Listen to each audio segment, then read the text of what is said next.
ओम शांति। आज बाबा की 30 तारीख के महावाक्य है। बाबा ने कहा, मीठे बच्चे, तुम्हें एक बाप से एक मत मिलती है। एक बाप से क्या है? एक मत मिलती है, जिसे क्या कहा जाता है? जिसे बाबा ने कहा अद्वैत मत कहते हैं, माना एक मत कहते हैं। इसी अद्वैत मत से तुम्हें क्या बनना है? बाबा कहते इसी अद्वैत मत माना एक मत से तुम्हें क्या बनना है? तुम्हें देवता बनना है। प्रश्न है, मनुष्य इस भूल भुलैये के खेल में सबसे मुख्य बात कौन सी भूल गए हैं? बाबा ने कहा, मनुष्य इस भूल भुलैये के खेल में सबसे मुख्य बात कौन सी भूल गए हैं? इस खेल के चक्कर में आके बाबा की जो मुख्य बात है वो क्या है, जो मनुष्य भूल गए हैं? बाबा ने कहा, उत्तर है, हमारा घर कहाँ है उसका रास्ता ही इस खेल में आकर भूल गया है। असली घर कहाँ है? जैसे भूल भुलैया का दिखाते हैं, भूल भुलैया में जाएंगे तो एक ही जैसा रास्ता होता है और उसमें क्या हो जाते हैं? मनुष्य भूल जाते हैं, मानो भटक जाते हैं रास्ते से। तो ऐसे ही संसार रूपी भूल भुलैया में आकर क्या है, जो हमारा असली घर है हम उसको ही क्या हुए, भूल गए हैं। तो अब बाप कहते हैं पता ही नहीं है कि घर कब जाना है और कैसे जाना है। अभी बाप आए हैं तुम सबको अपने साथ लेकर जाने के लिए, क्योंकि हम अपना असली घर रास्ता भूल गए हैं। तो बाप खुद आकर क्या है, हमें अपने घर ले जाने का रास्ता बताते हैं। तो तुम्हारा अभी पुरुषार्थ है वाणी से परे स्वीट होम में जाने का, क्योंकि यहाँ पर रहकर क्या है, कर्म क्षेत्र पर आवाज़ में रहने लगे। अब बाबा कहते हैं हमें कहाँ जाना है? स्वीट साइलेंस होम में। तो वो अभ्यास भी कहाँ करना है? यहाँ ही करना है, वाणी से परे जाने का। गीत है, रात की राही थक मत जाना, सुबह की मंजिल दूर नहीं है। बाबा कहते थकना नहीं है। ओम शांति। गीत का अर्थ और कोई मनुष्य समझ भी ना सके। ड्रामा प्लान अनुसार कोई गीत ऐसे बने हुए हैं मनुष्यों के जो तुम्हें मदद करते हैं। बच्चे समझते अभी हम सो देवी देवता बन रहे हैं। जैसे वो पढ़ाई पढ़ने वाले कहेंगे हम सो डॉक्टर बैरिस्टर बन रहे हैं। तुम्हारी बुद्धि में है हम क्या बन रहे हैं? जो जिस पढ़ाई को पढ़ रहे होते तो उनकी बुद्धि में रहता है कि हम पढ़ाई करके क्या बनेंगे, डॉक्टर बनेंगे, बैरिस्टर बनेंगे, इंजीनियर बनेंगे। तुम्हारी बुद्धि में क्या है कि हम सो देवी देवता बन रहे हैं। कौन सी पढ़ाई से? इस बेहद की पढ़ाई से। और ये पढ़ाई है नई दुनिया के लिए। यह सिर्फ तुम्हें ही ख्याल आता है। अमर लोक नई दुनिया सत्युग को ही कहा जाता है। अभी तो न सत्युग है न देवताओं का राज्य है। यहाँ तो हो ही नहीं सकता। तुम जानते हो ये चक्र घूमकर अभी हम कलयुग के भी अंत में आकर के पहुँचे हैं। और कोई की भी बुद्धि में ये चक्र नहीं आएगा।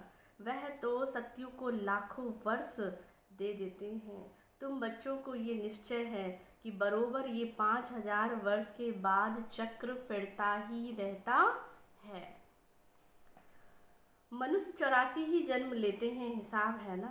इस देवी देवता धर्म को अद्वैत धर्म भी कहा जाता है, माना एक धर्म कहा जाता है। जहाँ पर बाबा कहते हैं वननेस है, एक धर्म है, एक राज्य है, एक भाषा है, कोई भिन्नता नहीं है। अभी तो बाबा कहते हैं यहाँ पर कितने धर्म हैं, कितनी भाषाएं हैं, तो एक तो है ही नहीं।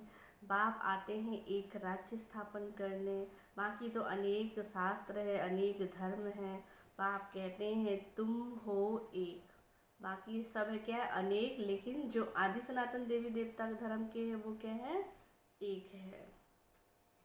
एक द्वारा ही हमको एक मत मिलती है, उसको कहा जाता अद्वैत मत। तो यह अद्वैत मत तुमको मिलती है किस लिए? देवी देवता बनने के लिए। तो इस पढ़ाई से ही बाबा कहते जो अच्छी रीति से ज्ञान रत्नों को धारण करेंगे, मेहनत करेंगे, वही ऊंच पद पाते हैं।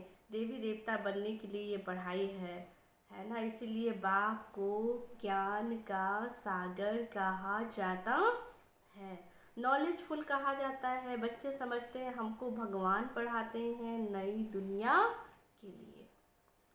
तो बाबा कहते हैं ना, देखो हमारा क्या है, फ्यूचर भी इतना ब्राइट हो जाता है और प्रेजेंट भी कितना अच्छा हो जाता है इस पढ़ाई से। तो स्कूल में स्टूडेंट कभी टीचर को भूलते हैं क्या? नहीं। गृहस्थ व्यवहार में रहने वाले भी जास्ती पोजीशन पाने के लिए पढ़ते हैं, है ना। हमारा मर्तबा ऊंचा हो जाए, हमें अच्छा काम मिले, तो उसके लिए वो क्या करते हैं, पढ़ाई भी जास्ती पढ़ते हैं। तुम भी गृहस्थ व्यवहार में रहते हुए पढ़ते हो अपनी उन्नति करने के लिए। दिल में ये आना चाहिए, हम बेहद बाप से क्या कर रहे हैं, पढ़ाई पढ़ रहे हैं। शिव बाबा भी है, प्रजापिता ब्रह्मा भी बाबा है। प्रजापिता ब्रह्मा आदि देव नाम क्या है, बाला है। सिर्फ पास्ट हो गए हैं, जैसे गांधी भी पास्ट हो गए, उनको बापूजी कहते हैं। समझते नहीं हैं, ऐसे ही कह देते हैं। यह शिव बाबा सच सच है। ब्रह्मा बाबा भी क्या है, सच सच है। लौकिक बाप भी क्या होते हैं, सच सच होता है। बाकी मेयर आदि को तो ऐसे ही बापू कह देते हैं, है ना। ये जो तीनों बाप हैं, तो बाबा के लिए सच सच होते हैं। तो ये सब है आर्टिफिशियल। बाबा कहते हैं देखो यह रियल है। परमात्मा बाप आकर सर्व आत्माओं को प्रजापिता ब्रह्मा के द्वारा क्या करते हैं, अपना बनाते हैं। अनेक, तो बाबा कहते हैं अनेक तो जरूर, ढेर के ढेर बच्चे होंगे उनके। शिव बाबा की तो सब संतान हैं, उनको सब याद करते हैं, फिर भी कोई कोई उनको भी नहीं मानते, पक्के नास्तिक होते हैं। बाबा कहते हैं तो हमारे सारे बच्चे, चाहे कोई कैसा भी है। इसलिए बाबा कहते हैं देखो, कोई तो मानते हैं, कोई कोई तो पक्के नास्तिक है, मानते ही नहीं है। पर बाबा कहते हैं तो वो भी हमारे बच्चे हैं ना, जो कहते हैं ये संकल्प की दुनिया बनी है। अभी तो तुमको बाप समझाते हैं, बुद्धि में याद रखो। क्या याद रखो, सदा हम पढ़ रहे हैं, हमको पढ़ाने वाला शिव बाबा है। यह रात दिन याद रहना चाहिए। रात दिन बाबा कहते हैं बच्चों को क्या रहना चाहिए, याद रहना चाहिए कि हम क्या है, शिव बाबा टीचर बनकर पढ़ाना है। तो टीचर को कभी भूलना नहीं है, ना पढ़ाई को भूलना है।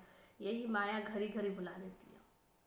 पढ़ाई भूला तो बाबा कहते हैं नशा भी उड़ जाता है, फिर जो नशा रहना चाहिए वो नशा कम हो जाता है, फिर योग भी नहीं लगता है। इसलिए बाबा कहते हैं योग अच्छा लगे उसके लिए ज्ञान की भी धारणा अच्छी होनी चाहिए, नहीं तो माया ऐसी भुला देती है। इसलिए याद करना होता है। बाप टीचर गुरु तीनों को भूल जाते हैं, है भी एक ही, फिर भी भूल जाते हैं। इतने भी नहीं है जो बाबा कहते हैं याद करना मुश्किल हो, इतने बाबा कहते हैं सब एक ही है ना, सारे संबंध ही एक से है ना।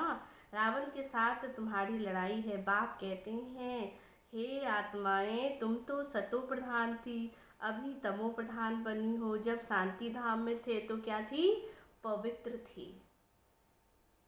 प्योरिटी के बिगर कोई ऊपर आत्मा रह नहीं सकती। प्योरिटी के बिगर कोई आत्मा ऊपर में रह नहीं सकती। इसलिए सब आत्माएं पतित पावन बाप को बुलाती हैं, क्योंकि वो जो धाम है वो बिल्कुल पवित्र धाम है, जहाँ पर सब आत्माएं निवास करती हैं। तो बाप कहते हैं अंत में जो भी आत्माएं जाएंगी परम धाम, तो वो भी क्या है, उस टाइम प्योर बनेंगे, तब तो परम धाम में निवास कर सकती हैं। जब जास्ती पतित तमो प्रधान बन जाते हैं, तब बाप आकर कहते हैं मैं तुमको सतो प्रधान बनाता हूँ। तुम सब शांति धाम में थे तो वहाँ सब पवित्र थे, अपवित्र आत्मा वहाँ कोई रह न सके। सबको सजाएं भोग कर पवित्र बनना है, पवित्र बनने बिगर कोई वापस जा न सके। भल कोई कह देते हैं हम ब्रह्म में लीन हुआ, फलाना ज्योति ज्योति समाया। यह सब भक्ति मार्ग की अनेक मतें हैं। कोई कहे कि हाँ उसमें समा गए, आत्मा परमात्मा में लीन हो गई, ब्रह्मांड में गई, समा गई, परंतु ऐसा नहीं है। तुम्हारी है एक मत, मनुष्य से देवता, तो एक बाप ही बना सकते हो। कल्प कल्प बाप आते हैं पढ़ाने, उनकी एक्ट हूबहू कल्प पहले मौफिक की चलती है। बाबा कहते हैं जो जिस टाइम पे बाप आए हैं, जब आकर के हमको ज्ञान मिला है, हूबहू कल्प पहले मौफिक ही चलता है। ये अनादि बना बनाया ड्रामा है, सृष्टि चक्र जो है वो फिरता ही रहता है। सतयुग, त्रेता, द्वापर युग, कलयुग, फिर है अभी यह संगम युग। मुख्य है यह डीटिज्म, इस्लामिज्म, बुद्धिज्म, क्रिश्चियन, अर्थात जिसमें राजाई चलती है, ब्राह्मणों की राजाई है। बाबा कहते हैं ब्राह्मणों की राजाई है नहीं, ना ब्राह्मणों की है ना कौरवों की है। अभी तुम बच्चों को घड़ी घड़ी याद करना है। क्या बच्चों को जास्ती और घड़ी घड़ी क्या याद करना चाहिए? बाप कहते हैं बेहद के बाप को तुम ब्राह्मणों को भी समझा सकते हो, तुम ब्राह्मणों को समझा सकते हो। बाबा ने बहुत बार समझाया है। पहले पहले क्या है, ब्राह्मणों को बाबा कहते तुम समझा सकते हो। पहले पहले क्या है, ब्राह्मण ज्योति है, ब्रह्मा की वंशावली पहले पहले तुम हो। हम कौन है? ब्रह्मा की पहली पहली वंशावली, तो यह तुम जानते हो। फिर भक्ति मार्ग में हम ही पूज्य से पुजारी बन जाते हैं। फिर अभी हम पूज्य बन रहे हैं, वह ब्राह्मण गृहस्थी होते हैं ना सन्यासी होते हैं। सन्यासी हठ योगी है, घर बार को छोड़ना हट है ना। घर बार छोड़ दिया तो बाबा कहते ये क्या है, ये हट है ना। बाबा कहते मैं तो तुमको घर बार नहीं छुड़ाता हूँ, मैं तो कहता हूँ घर ग्रस्त में रहते हुए विकारों को छोड़ो है। बाबा कहते पावन बनो। वो तो हठ योगी अनेक प्रकार के योग सिखाते हैं। जयपुर में हठ योगियों का भी म्यूजियम है। वहाँ पर क्या बना हुआ है? बाबा ने कहा जयपुर में हठ योगियों का म्यूजियम बना हुआ है। तो हठ योग के कितने म्यूजियम हैं? राजयोग मंदिर यहाँ भारत में ही है। ये है चैतन्य, तुम यहाँ चैतन्य में बैठे हो। मनुष्यों को कुछ भी पता ही नहीं है कि अभी हम चैतन्य में बैठे हैं और तपस्या कर रहे हैं। दिलवारा मंदिर में नीचे तपस्या में बैठे हैं, पूरा यादगार है। जरूर स्वर्ग ऊपर ही दिखाना पड़े। नीचे बाबा कहते हैं जबकि नर्क है, और तो इसलिए बाबा कहते हैं ऊपर उन्होंने दिखाया है छत में स्वर्ग के यादगार। मनुष्य समझ ना सके फिर स्वर्ग कह देते हैं ऊपर में है। कहाँ है? ऊपर में स्वर्ग है। तो ये तो चक्र फिरता रहता है। आधा कल्प के बाद स्वर्ग फिर नीचे, बाबा के स्वर्ग फिर बाबा के नीचे चला जाएगा, फिर आधा कल्प स्वर्ग ऊपर आएगा। इनकी आयु कितनी है कोई नहीं जानते। तुमको बाप ने सारा चक्र समझाया है। तुम ज्ञान लेकर ऊपर जाते हो, चक्र पूरा होता है, फिर नए सिर से शुरू करना होगा। ये भी बुद्धि में चलना चाहिए। जैसे वह नॉलेज पढ़ते हैं तो बुद्धि में किताब आदि सब याद रहते हैं ना, कि हम कौन से सब्जेक्ट्स पढ़ रहे हैं, कौन से किताब पढ़ रहे हैं, किस लिए पढ़ रहे हैं, इसको पढ़कर हम क्या बनेंगे। तो बाबा कहते हैं उनकी बुद्धि में यह रहते हैं। ये भी पढ़ाई है, तो बाप कहते ये भरपूर रहना चाहिए। ज्ञान बाबा कहते बुद्धि में टपकना चाहिए। अगर मंथन नहीं करेंगे तो बुद्धि में टपकेगा कैसे? तो याद से ही टपकता है। पॉइंट्स कभी भूलना नहीं चाहिए। यह पढ़ाई कौन पढ़ सकते हैं? बूढ़े हैं, जवान हैं, बच्चे हैं, सबको पढ़ने का हक है। सिर्फ कहते हैं अल्फ को जानना है। इस पढ़ाई से सिर्फ क्या करना है? अल्फ को जानना है। अल्फ को जाना बेबादशाही। बाबा कहते हैं बच्चे तुम्हें मिल जाएगी। तो बाप की प्रॉपर्टी बुद्धि में तुम्हारे आ जाएगी। जानवर को भी बच्चे आदि सब बुद्धि में रहते हैं। जंगल में जाएंगे तो भी घर और बाबा कहते बछड़े याद आते रहेंगे। तो बाबा कहते देखो जंगल में जाएंगे तो भी घर और बछड़े याद आते रहेंगे, आप ही ढूंढ कर आ जाते हैं। अब बाप कहते हैं बच्चे माँ में कम याद करो और अपने घर को याद करो। जो असली घर है, बाबा कहते कोई कहाँ भी चले जाए फिर भी क्या है, उसको अपना घर याद आता ही है ना। अब बाप कहते हैं तुमको भी अपना घर कैसा लगता है? बहुत प्यारा लगता है, कितना याद करते हैं परंतु रास्ता भूले हुए हैं। तुम्हारी बुद्धि में हम बहुत दूर रहते हैं परंतु वहाँ जाना कैसे होता है, क्यों नहीं हम जा सकते हैं, ये कुछ भी पता ही नहीं है। इसलिए बाबा ने बताया था भूल भुलैया का खेल भी बनाते हैं ना, जहाँ से जाए दरवाज़ा बंद। अभी तुम जानते हो इस लड़ाई के बाद स्वर्ग का दरवाज़ा खुलता है। अभी बाबा कहते इस लड़ाई के बाद क्या होगा, स्वर्ग का दरवाज़ा खुलेगा। तो इस मृत्यु लोक में सब जाएंगे, इतने सब मनुष्य नंबरवार धर्म अनुसार और पाठ अनुसार जाकर रहेंगे। कैसे रहेंगे वहाँ पर? नंबरवार धर्म अनुसार पाठ अनुसार, जब जिसका पाठ है उसी टाइम पर बाबा कहते हैं वो आकर पाठ बजाते हैं। तुम्हारी बुद्धि में ये सब चक्र है। मनुष्य ब्रह्म तत्व में जाने के लिए कितना माथा मारते रहते हैं। वाणी से परे जाना है, आत्मा शरीर से निकल जाती है तो फिर आवाज़ नहीं रहता है। शरीर में है तो चुरपुर आवाज़ होता रहेगा। बाबा कहते हैं कर्म करेंगे ही ना, कर्म से तो अलग हो नहीं सकते हैं। तो इसलिए बाबा कहते हैं देखो बच्चे जानते हैं हमारा तो वह स्वीट होम है, फिर देवताओं की है स्वीट राजधानी, एक राज्य है। अब बाप आकर राजयोग सिखाते हैं, सारी नॉलेज समझाते हैं, जिसके फिर भक्ति में शास्त्र आदि बैठ बनाए हैं। अभी तुमको वह शास्त्र आदि नहीं पढ़ना है। शास्त्र पढ़ना है, बाबा कहते अब तो हमें क्या है, सब शास्त्रों का निचोड़ मिल गया है, भक्ति का फल मिल गया है। तो अब बाबा कहते हैं आपको शास्त्र नहीं पढ़ना है, ना कोई अलग से कोई मेहनत करना है। सिर्फ बाबा कहते हैं यहाँ पर क्या करना है, याद करने की मेहनत करना है। वो भी क्या, बाबा कहते हैं अगर लव है तो बाबा कहते हैं लव में कोई मेहनत करना पड़ता है, प्यार में कोई मेहनत नहीं करना पड़ता है। तो इसलिए बाबा कहते हैं बच्चे सिर्फ क्या करना है, यहाँ तुमको बाप को याद करना है। उन स्कूलों में बुढ़ियाँ आदि नहीं पढ़ती हैं। बाबा कहते हैं ये क्या है, स्कूल है ना, तो यहाँ बच्चे हैं, बूढ़े हैं, जवान हैं, सब इस पढ़ाई को पढ़ सकते हैं। तो बाबा कहते हैं उन स्कूलों में बुढ़ियाँ नहीं पढ़ सकती है, यहाँ तो सब पढ़ते हैं। तुम बच्चे अमर लोक में देवता बन जाते हो, वहाँ कोई ऐसे अक्षर नहीं बोले जाते हैं जिससे किसी की ग्लानि हो। अभी तुम जानते हो स्वर्ग पास्ट हो गया।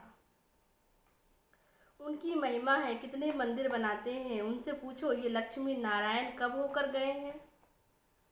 जो यादगार बना हुआ है, जिनकी हम प्रतिमा रखते हैं, जिनकी हम पूजा करते हैं, तो बाबा कहते हैं पूछना चाहिए कि ये कब होकर गए हैं। पूछो तो कुछ भी पता नहीं है।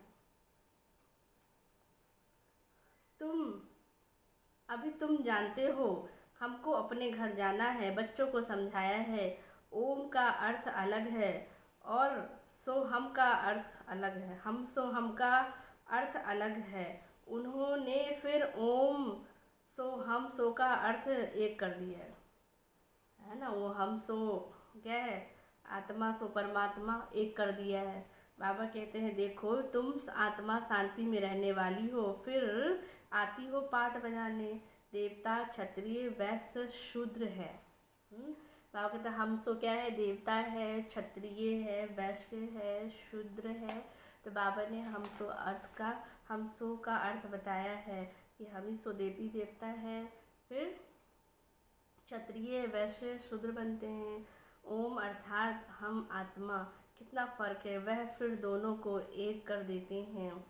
तो यह बुद्धि में समझने की बातें हैं। कोई पूरी रीति समझते नहीं है तो फिर क्या करेंगे, हैं? पढ़ाई को कोई अच्छी रीति समझते नहीं है, उनकी बुद्धि में बैठता ही नहीं है, तो फिर बाबा कहते वो क्या करते हैं, बाबा कहते झुटका खाते रहते हैं। तो इसलिए बाबा कहते हैं कमाई में कभी भी झुटका नहीं खाना है। कोई कमाई में खाते हैं, किसी की अगर आमदनी हो रही है तो बाबा कहते हैं वो उस टाइम तो झुटका नहीं खाते हैं। वह कमाई तो है अल्पकाल के लिए, यह तो आधा कल्प के लिए है।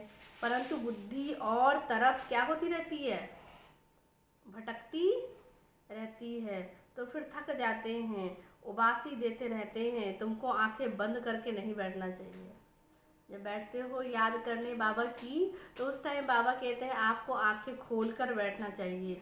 तुम तो जानते हो आत्मा विनाशी है, शरीर विनाशी है। कलयुगी सतयुगी मनुष्यों को देखने और तुम्हारे देखने में भी रात दिन का फर्क हो जाता है। हम आत्मा बाप द्वारा पढ़ते हैं, यह कोई नहीं जानते। ज्ञान सागर परम पिता परमात्मा आकर के हमको पढ़ाते हैं। हम आत्मा सुन रही हैं। अपने को आत्मा समझ करके बाप को याद करने से तुम्हारे विकर्म विनाश होंगे, तुम्हारी बुद्धि ऊपर चली जाएगी। इसे बाबा हमको नॉलेज सुना रहे हैं। इसमें बहुत रिफाइन बुद्धि चाहिए। बुद्धि बाबा कहते बहुत रिफाइननेस वाली चाहिए, महीन बुद्धि चाहिए, तभी इस ज्ञान को हम अच्छी रीति से धारण कर सकते हैं। रिफाइंड बुद्धि करने के लिए बाप युक्तियाँ बताते हैं कि अपने को आत्मा समझने से बाप जरूर याद आएगा। अपने को आत्मा समझते ही इसलिए है कि बाप याद पड़े। निधारियों को याद करने के लिए बाबा कहते हैं आत्मा समझने की कोई ज़रूरत नहीं पड़ती है। लेकिन जबकि हम बाप को, उस निराकार को, पारलौकिक बाप को याद करते हैं जो इस धाम से, इस देह से परे है, उसको याद करने के लिए बाबा कहते हैं आपको घड़ी घड़ी अपने को आत्मा समझने का क्या करना पड़ता है, अभ्यास करना पड़ता है, तो ही वो याद रह सकते हैं। तो बाप कहते हैं इसलिए बाप याद रहे। अपने को आत्मा समझते हैं इसलिए बाप याद रहे, संबंध याद रहे। जो सारा कल्प टूटा है, जो टूट गए थे, हम बिछड़ गए थे, बाप से अलग हो गए थे, अब बाबा कहते हैं वो संबंध याद रहे, इसलिए हम आत्मा समझने का अभ्यास करते। वहाँ तो है प्रारब्ध, सुख ही सुख, दुख की तो बात ही नहीं है। उनको हेवन कहते हैं। हेवनली गॉड फादर ही आकर हमको हेवन का मालिक बनाते हैं। ऐसे बाप को भी कितना भूल जाते हो। इसका मतलब बाबा कहते प्राप्ति का, प्रारब्ध का नशा हमको भूल जाता है, इसलिए बाप भी भूल जाते। अब बाप आकर बच्चों को यहाँ एडॉप्ट करते हैं। मारवाड़ी लोग बहुत एडॉप्ट करते हैं, तो उनको खुशी होगी ना कि मैं साहूकार की गोद में आया हूँ। जिसको अडॉप्ट करते हैं तो उनको खुशी होती है कि हम किसकी गोद में आए हैं। तो बाप कहते हैं हमको भी बाबा ने क्या किया है, अडॉप्ट किया है, अपने गोद का बच्चा बनाया है। तो तुमको भी बाबा कहते हैं बहुत क्या है, खुशी होना चाहिए। साहूकार का बच्चा गरीब के पास कभी नहीं जाएगा। साहूकार का बच्चा गरीब बन जाएगा, लेकिन जो गरीब होते हैं वही साहूकार के पास जाते हैं और उनको नशा चढ़ता है कि मैं पहले, अब उनको दोनों जीवन याद रहता है कि हम पहले क्या थे, गरीब थे, अब हम क्या है, साहूकार की गोद में आए हैं। तो उनको साहूकारी का खुशी होती है ना। तो बाप कहते हैं साहूकार का बच्चा गरीब के पास कभी नहीं जाएगा। ये प्रजापिता ब्रह्मा के बच्चे हैं तो जरूर हम मुख वंशावली होंगे। तो बाबा ने भी हमको क्या है, इनके मुख द्वारा अडॉप्ट किया है, हमको अपने गोद का बच्चा बनाया है। तुम ब्राह्मण हो मुख वंशावली, वह है कौन, कुख वंशावली। इस फर्क को तुम जानते हो कि वो कुख वंशावली ब्राह्मण है और हम मुख वंशावली है। तो तुम जब समझाओ तब मुख वंशावली बने। तो ये एडॉप्शन है। स्त्री को समझते हैं कि यह मेरी स्त्री है। अब स्त्री कुख वंशावली है या मुख वंशावली, कौन है? बाबा कहते स्त्री को समझते हैं ना, जब उसको लेके आते हैं, अडॉप्ट करते हैं, अपना बनाते हैं, तो बाबा कहते क्या समझते हैं स्त्री को कि स्त्री कुख वंशावली है या मुख वंशावली है, कौन है? जरूर मुख वंशावली है। फिर जब बच्चे होते हैं वह है कुख वंशावली। बाप कहते हैं ये सब मुख वंशावली है, मेरी कहने से मेरी बनी ना। तो बाबा कहते हैं देखो मेरे बच्चे हैं, यह कहने से नशा चढ़ता है। अपने जब बच्चे होते हैं तो बाबा कहते उसको नशा चढ़ता है कि ये मेरे बच्चे हैं, ऐसे बाबा कहते हैं। तुमको भी नशा होना चाहिए। कहते हैं ना ये मेरे बच्चे हैं, ये कहने से नशा चढ़ता है। तो ये है सब मुख वंशावली आत्माएं। बाबा तो मुख वंशावली, आत्माएं थोड़े ही मुख वंशावली है। आत्मा तो अनादि अविनाशी है। तुम जानते हो यह मनुष्य सृष्टि कैसे ट्रांसफर होती है। पॉइंट्स तो बच्चों को बहुत मिलती रहती है, फिर भी बाबा कहते हैं और कुछ धारणा नहीं होती है, मुख नहीं चलता है। अच्छा तुम बाप को याद करते रहो तो तुम भाषण आदि करने वालों से भी ऊंच पद पा सकते हो। बाबा कहते मुख नहीं चलता है, इतनी हम जा कर के मुख चला नहीं सकते हैं, सेवा ऐसी कर नहीं सकते हैं बोलने की, भाषण करने की। तो बाबा कहते अच्छा तुम याद करो, याद करेंगे तो ऊंच पद पा सकते हो। भाषण करने वाले कोई समय तूफान में गिर पड़ते हैं, वह गिरे नहीं, बाप को याद करते रहे तो जास्ती ऊंच पद पा सकते हैं। सबसे जास्ती जो विकार में गिरते हैं, 5 मंजिल से गिरने से हड्ड गुड्ड टूट जाते हैं। 5वीं मंजिल है देह अभिमान, 4थी मंजिल है काम विकार। फिर उतरते जाते हैं। बाप कहते हैं काम महाशत्रु है। लिखते हैं बाबा हम तो गिर पड़े। तो बाबा कहते हैं 5वीं मंजिल से अगर कोई गिरेगा तो उसके हड्ड गुड्ड क्या हो जाते हैं, टूट जाते हैं। फिर कहते हैं बाबा हम गिर पड़े, क्रोध के लिए ऐसे नहीं कहेंगे कि हम गिर पड़े। बाप कहते हैं चोट लगती है फिर दूसरे को कह ना सके कि काम महाशत्रु है।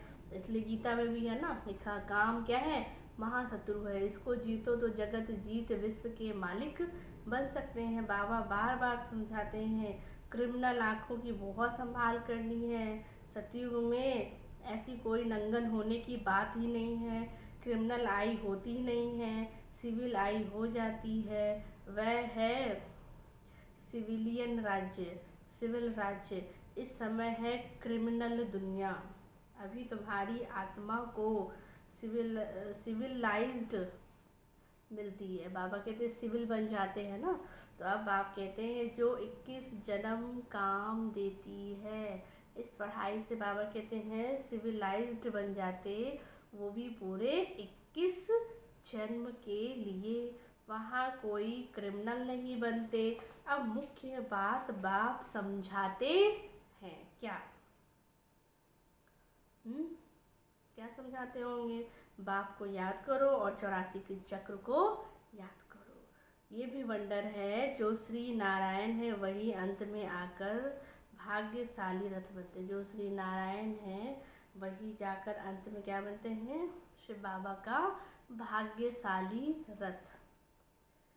तो उसमें बाप की प्रवेशता होती है, भाग्यशाली बनते हैं। ब्रह्मा सो विष्णु, विष्णु सो ब्रह्मा। ब्रह्मा ही क्या बनते हैं, विष्णु बनते हैं, और विष्णु ही क्या बनते हैं, ब्रह्मा बनते हैं। माना शिव बाबा का भाग्यशाली रथ। तो ये 84 जन्मों की हिस्ट्री बुद्धि में रहना चाहिए कि हम सो कितने ऊंच देवी देवता बनते हैं, फिर हम ही सो नीचे गिरते हैं, फिर अभी हम सो चढ़ती कला में जा रहे हैं। अच्छा मीठे मीठे सिकीले बच्चों प्रति मात पिता बाप दादा का याद प्यार और गुड मॉर्निंग। रूहानी बाप की रूहानी बच्चों को नमस्ते। हम रूहानी बच्चों की रूहानी बाप को नमस्ते नमस्ते नमस्ते। आज धारणा के लिए मुख्य सार है। फर्स्ट पॉइंट है बाप ने कहा बाप की याद से बुद्धि को रिफाइन बनाना है। याद से क्या बनाना है, अपनी बुद्धि को रिफाइन बनाना है। महीन बुद्धि तब बनेगी याद करने से। बुद्धि पढ़ाई से सदा भरपूर रहे। बाप और घर सदा याद रखना है, और कोई याद औरों को भी याद दिलाना है। बाप और घर को याद रखना है। और बाबा ने कहा औरों को भी क्या करना है, याद दिलाना है। सेकंड पॉइंट है, इस अंतिम जन्म में क्रिमिनल आई को समाप्त कर सिविल आई बनानी है। क्रिमिनल आँखों की बड़ी संभाल करनी है। क्रिमिनल आँखों की बड़ी संभाल करनी है। आज का वरदान है, याद और सेवा के बैलेंस द्वारा, याद और सेवा के बैलेंस द्वारा चढ़ती कला का अनुभव करने वाले राज्य अधिकारी भव। याद और सेवा के बैलेंस द्वारा चढ़ती कला का अनुभव करने वाले राज्य अधिकारी भव। आगे बाबा ने कहा, याद और सेवा का बैलेंस है तो हर कदम में चढ़ती कला का अनुभव करते हैं। दोनों का बैलेंस रखना चाहिए। ये नहीं कि हम याद कर रहे हैं तो सेवा नहीं कर रहे हैं, या सेवा कर रहे हैं तो याद नहीं कर रहे हैं। तो दोनों चीज़ का बाबा कहते हैं हमारा क्या होना चाहिए, बैलेंस। तो बाबा कहते हैं हर संकल्प में सेवा हो तो व्यर्थ से छूट जाएंगे। सेवा जीवन का एक अंग बन जाए। जैसे शरीर में सब अंग जरूरी है, एक भी अंग बाबा कहते हैं क्या हो जाता है, खराब हो जाता है या उसके बिना हो जाते हैं, अंग के बिना। तो बाबा कहते हैं जैसे ही शरीर चल ही नहीं सकता है, ऐसे ही बाबा कहते हैं शरीर में सब अंग जरूरी है, वैसे ब्राह्मण जीवन का विशेष अंग सेवा है। बहुत सेवा का चांस मिलना, स्थान मिलना, संग मिलना, यह भी भाग्य की निशानी है। बाबा कहते हैं इसका मतलब भाग्य कितना ऊंचा है जो हमें क्या है, सेवा का चांस मिलता है। तो ऐसे सेवा का गोल्डन चांस लेने वाले ही राज्य अधिकारी बनते हैं। बाबा कहते ठीक है, सेवा का चांस मिलता है ना, बोलने के लिए मिलता है, बहुत सेवा के ऑफर आते हैं, तो ये तो भाग्य की निशानी है। परंतु बाबा कहते हैं सेवा के साथ साथ क्या है, याद का भी बैलेंस हो। अगर याद ऐड होता है तो सेवा बाबा कहते क्या है, बाबा के तो वो फलीभूत सेवा होती है, उसमें फिर बाबा कहते मेहनत नहीं करना पड़ता है अलग से। बाबा कहते अगर हम वो थोड़ा सा भी करते हैं तो बाबा कहते वो सेवा क्या है, बहुत अच्छी सेवा हो जाती है। गोल्डन चांस बाबा कहते हैं लेने वाले राज्य अधिकारी बन जाते हैं। स्लोगन है, परमात्म प्यार की पालना का स्वरूप है। परमात्म प्यार की पालना का स्वरूप है सहज योगी जीवन। स्लोगन है, बाबा ने कहा परमात्म प्यार की पालना का स्वरूप है सहज योगी जीवन। कि बाबा कहते हैं कोई मुश्किल नहीं लगेगा, उनको क्या लगेगा, मैं सहज योगी हूँ, हर कर्म सहज करने वाली हूँ, कुछ भी मुश्किलात नहीं लगेगा। तो यही परमात्म प्यार की क्या है, पालना का स्वरूप है। अच्छा